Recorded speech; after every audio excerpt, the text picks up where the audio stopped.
हम देखेंगे, हम देखेंगे।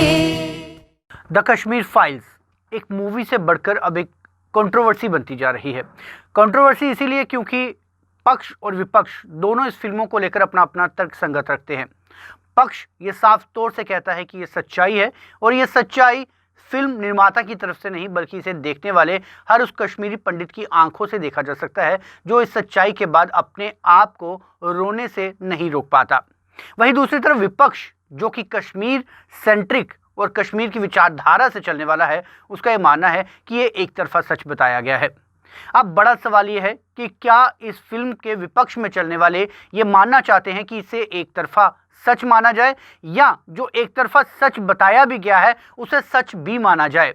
क्या उन्हें इस एक तरफा सच के ऊपर भी कोई टिप्पणी करनी है या उन्हें यह कहना है कि इस सच के दूसरे तरफ के पहलू को दिखाने की कोशिश नहीं की गई। यदि ऐसा देखा जाए तो इससे पहले भी कई तरह के इतिहास रहे हैं जिस पर एक तरफा सच को दिखाने की कोशिश की गई है। हमारा इशारा परजानिया मूवी की तरफ भी है जिसमें आज से करीब कई सालों पहले 26 जनवरी 2007 को यह फिल्म लॉन्च की गई, जिसमें दिखाया गया था कि किस तरह से गुजरात दंगों के दौरान एक पर्सियन फैमिली के 13 साल का बच्चा लापता हो जाता है और ये पूरी मूवी उसी के इर्द गिर्द घूमती नजर आती है।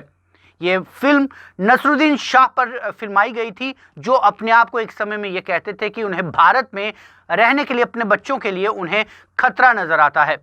क्या ऐसे में उस फिल्म पर भी इसी तरह का विवाद रहा था या फिर जो लोग ये इस समय कह रहे हैं कि इस जो कश्मीर फाइल्स है उसके लिए केंद्र में स्थापित बीजेपी सरकार इसे पूरी बैकफुटिंग कर रही है और ये चाहती है कि इस मामले पर राजनीति हो, तो क्या 2007 में 26 जनवरी 2007 को फिल्म परजानिया जब रिलीज की गई, क्या तब सेंटर में बैठी कांग्रेस की सरकार इस तरह की कोई मंशा नहीं रखना चाहती थी?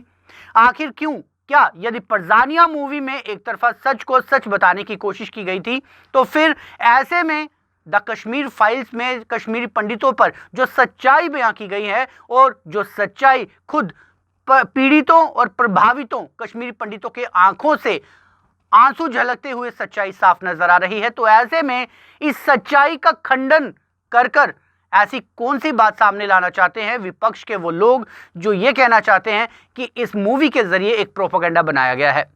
हम आज भी थिएटरों के बाहर ये देख रहे हैं कि करीब एक हफ्ता बीतने के बाद जो भी कश्मीरी पंडित फैमिली थिएटर के अंदर कश्मीर फाइल देखने जा रही है, वो चाहे दूसरी बार जा रही हो या तीसरी बार, वापिस नम आंखों के साथ ही आती है। एक परिवार हमने देखा, आपको दिखाते हैं कि वो आज भी मूवी देखकर क्या उनके फीलिंग्स थी बाहर आकर।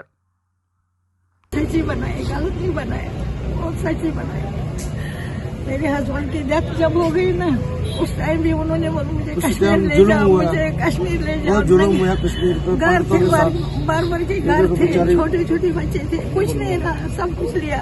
अभी याददाश्त ताजा हुई है माता जी की, तो माता जी ने खत्म हो गया सब कुछ।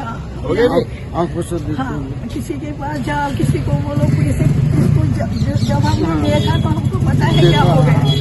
अब बच्चे बड़े हो गए हैं, उनको थोड़ी पता था। छोटी 3 लड़कियां थे, 33 साल हो गया, 91 में हुआ था, 33 साल हो गए। छोटे छोटे के बारे में बताइए, फिल्म के बारे में। बहुत अच्छी है, सबने अच्छा काम किया, अच्छा काम किया। ये तो बहुत फैक्ट बताया ना, बहुत अच्छा बताया हुआ है। अभी मोदी करेगा रिपोर्ट, नहीं टेंशन मत लो। अभी मोदी नहीं छोड़ेगा। आप वापस जाना चाहते हैं अपने घर? जाना क्यों नहीं जाना? आप अपने घर वापस जाना है? जाना क्यों नहीं जाना? जब पहले की लड़ाई में 13 साल की थी बच्ची, मैं खुद 13 साल की, कबर रेड हो गया, उस टाइम भी हमने ऐसे घर छोड़ दिया, ऐसे सारा हो गया खत्म। आज तो बिल्कुल ही नहीं, आज सिर्फ बच्चे हैं और हम, और कुछ नहीं रहा, कुछ नहीं रहा। ये दर्द कोई बनावटी नहीं है, ये दर्द कोई अपेक्षा नहीं कर रहा, ये दर्द किसी तरह की उम्मीद सिर्फ यही कर रहा है कि जो सच्चाई आज से करीब 32 सालों पहले उनके साथ घटी थी उसे दिखाने में करीब 32 सालों का अरसा लग गया। ये लोग ये नहीं कह रहे कि इस सरकार ने हमारे साथ बेरुखी की या इस सरकार ने हमारा पक्ष किया। ये लोग सिर्फ ये कह रहे हैं कि जो सच्चाई हम अपनी जुबानी कहना चाहते थे वो सच्चाई इस मूवी में दिखाई गई। हालांकि ये समाज भी कह रहा है कि अभी सिर्फ 10% ही इनके साथ बीते हुए के क्षण जो है वो इस मूवी के जरिए दिखाए गए हैं। ऐसे में इन लोगों के साथ संतावना करने की बजाय ये अपेक्षा करना कि इसे एक तरफा सच्चाई बयां की गई है तो शायद ये वाजिब नहीं होगा। आज से पहले भी कई ऐसी पिक्चरें बनी हैं जो कश्मीर पर केंद्रित रही हैं, जिसमें यह दर्शाया गया है कि यदि कोई आतंकी बनता है तो वो किन परिस्थितियों में आतंकी बनता है, उसकी मानसिक दशा क्या रहती है जिस वजह से उसे आतंकी बनना पड़ता है। लेकिन वो आतंकी बनने के बाद दूसरों का हश्र क्या करता है, यदि बॉलीवुड ने इस पर भी मूवी बनाई होती तो शायद आज कश्मीर फाइल्स पर इतनी कंट्रोवर्सी नहीं हो रही होती। और दूसरी बड़ी बात कि प्रधानमंत्री नरेंद्र मोदी ने भी इसे साफ तौर से कहा है कि जब ये मूवी में एक तरफ का सच जो कि आप लोग कहते हैं कि दिखाया जा रहा है, तो दूसरे तरफ के सच को दिखाने के लिए भी किसी ने मनाही नहीं की। एक प्लेटफॉर्म जो है वो खुला पड़ा है और जो भी जिस तरह की मंशा की फिल्म जो है वो बनाना चाहता है उसे बनाने की पूरी इजाज़त हो सकती है। और ये शुरुआत भाजपा ने नहीं की, बल्कि फिर से दोहराने चाहूँगा 26 जनवरी 2007 को इस तरह की परजानिया मूवी बनने के साथ कांग्रेस ने इसकी शुरुआत पहले ही कर दी थी। और इसका उदाहरण भी मैं आपको साफ तौर से कहूँगा। हालांकि कंट्रोवर्सी परजानिया पर भी हुई होगी क्योंकि गुजरात में उसे बैन कर दिया गया था और ये आरोप लगाए गए थे कि गुजरात सरकार इस मूवी को नहीं दिखाना चाहती है। लेकिन आपको ये बता दें कि गुजरात के अलावा बाकी सभी जगहों पर परजानिया मूवी चली थी। और यदि कश्मीर फाइल्स की बात की जाए तो कश्मीर फाइल्स भी यूएई के अलावा, सिंगापुर के अलावा कई और ऐसे देश हैं जहां पर द कश्मीर फाइल्स पर रोक लगाई गई है। लेकिन इसका मतलब ये नहीं कि लोगों ने इसे नकार दिया है।